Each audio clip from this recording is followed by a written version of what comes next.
Bonjour tout le monde. Alors je viens vers vous pour une vidéo aujourd'hui parce que ça fait à peu près 10-15 jours que je ressens les énergies de ce portail de l'équinoxe qui s'en vient.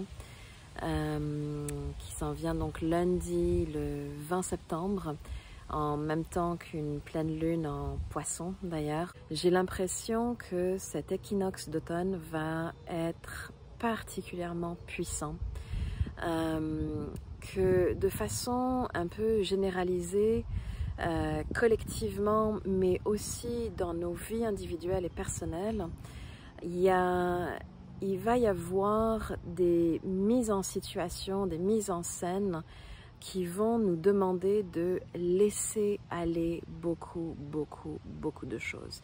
Et ça, c'est vraiment typique des énergies de l'équinoxe d'automne.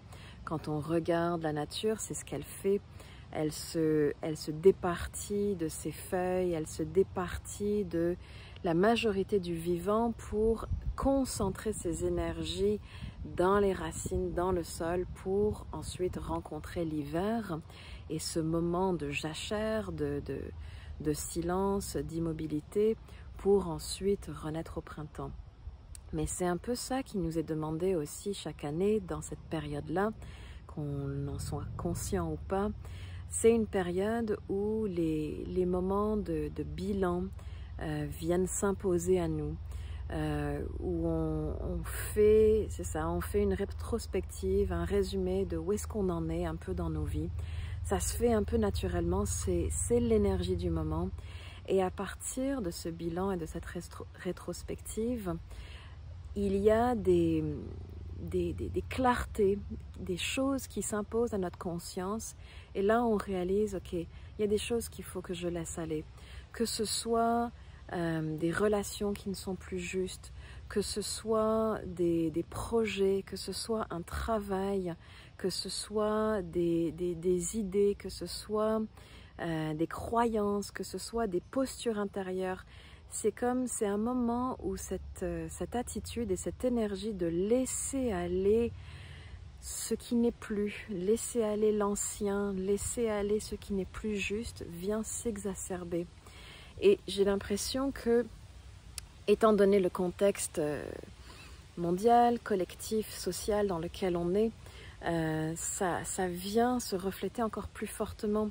Je pense à toutes ces personnes qui en ce moment sont confrontés avec des choix par rapport à, par exemple, la vaccination, et qui, pour honorer leur choix de ne pas se faire vacciner, sont en train d'accepter l'idée de laisser aller leur travail, et que ce soit des gens dans le milieu de la santé qui sont à leur poste depuis 10, 15, 20 ans ou plus, qui sont prêts à laisser aller ça, et donc laisser aller leurs collègues, leur situation, enfin toutes sortes de choses. Mais ça, c'est dans le domaine de la santé, mais aussi dans le domaine privé de plus en plus. Donc beaucoup de gens sont amenés à faire ces choix en ce moment.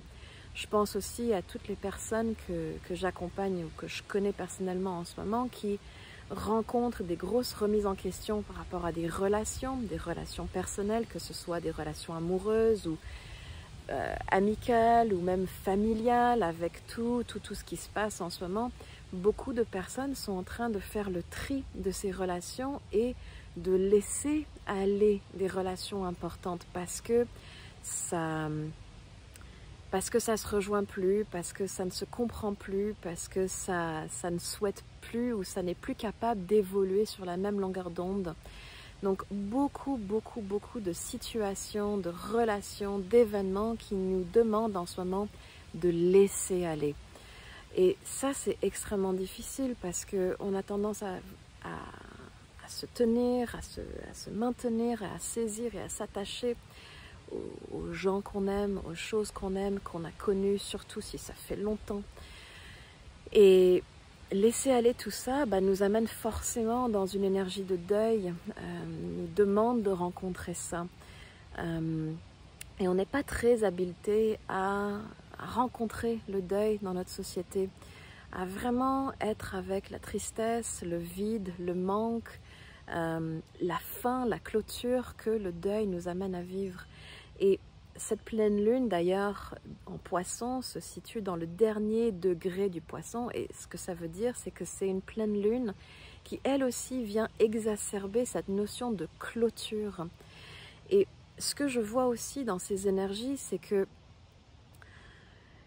puisque la vie, dans toutes ces circonstances, nous demande à laisser aller ce qui n'est plus juste pour nous, à chaque fois que nous, individuellement, on fait ça sur notre plan individuel, tout ce qu'on vit individuellement a une répercussion sur le collectif, puisqu'on est fondamentalement interreliés, interconnectés. Tout ce qui se passe dans nos bulles, apparemment séparées, individuelles, personnelles, vient se répandre et vient toucher le collectif. Et je pense à tout ce que collectivement en ce moment, on est en train de laisser derrière nous. On est en train de laisser derrière nous une façon de vivre, une façon de fonctionner, une société qui est clairement en train de changer de visage, de forme. Et puis, je pense qu'il y a un besoin urgent de laisser aller cette forme-là qui est en train de se montrer totalement, en tout cas à mes yeux, inadéquate, avec des choix qui sont en train d'être faits qui ne reflètent pas une société libre, souveraine. Et donc, à partir de chacun de ces choix qu'on est en train de faire individuellement dans nos vies, de laisser aller certaines choses, il faut avoir conscience que ces choix-là, ces positions-là viennent affecter et viennent nourrir l'énergie du collectif.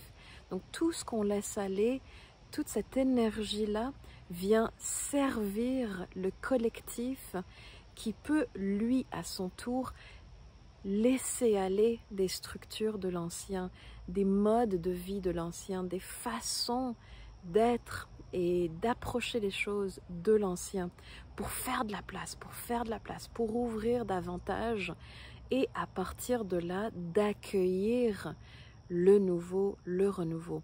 Et c'est vrai autant dans nos vies personnelles que collectives. Donc vraiment d'avoir conscience que à chaque fois qu'on fait ces choix-là, ça a une répercussion et ça vient servir le collectif aussi. Si ça peut être une forme de consolation dans vos processus individuels, de savoir qu'à chaque fois que vous faites ça, vous êtes également en train de servir les processus collectifs pour laisser aller cet ancien monde qui est en train de mourir et qu'on a besoin de laisser aller pour que l'espace puisse s'ouvrir et dans cet espace-là, que le renouveau puisse émerger. Donc voilà, et puis dans ces énergies aussi de bascule que je ressens, c'est intéressant puisqu'ici au Canada, il y a aussi les élections qui se produisent le jour de l'équinoxe et de la pleine lune. Et je vois là comme un potentiel pour nous faire basculer dans une autre réalité, dans une autre possibilité, un autre potentiel. Alors juste d'avoir ça en conscience, et puis par exemple pour moi, qui n'ai jamais voté de ma vie, puisque j'ai jamais été en mesure de trouver des partis ou des candidats qui vraiment résonnaient avec ma vérité. Là, je me fais le devoir d'aller voter ce jour-là parce que je sais que par mon vote, j'ai aussi la possibilité d'agir pour qu'une bascule à ce niveau-là politique puisse aussi se faire. Et on sait qu'en ce moment, la politique, veut pas, détermine beaucoup dans notre enjeu social et dans notre réalité sociale. Donc voilà, donc merci à chacune de vous qui faites ce cheminement en ce moment, qui vivez ces processus en conscience, et même s'ils ne sont pas faciles, merci de les rencontrer le plus possible afin que on puisse laisser aller, qu'on puisse reconnaître ce qui est là, aussi célébrer l'abondance de la réalisation de notre cheminement des derniers mois parce que ça a été super intense pour beaucoup de personnes et on a tous énormément cheminé au cours de la dernière année. Ça aussi, ça vaut la peine d'être souligné et d'être célébré afin de juste reconnaître ce qui est là en soi. Alors merci et puis je vous souhaite un bel automne rempli de vrai et de beauté et d'amour pour toutes nos relations. À bientôt.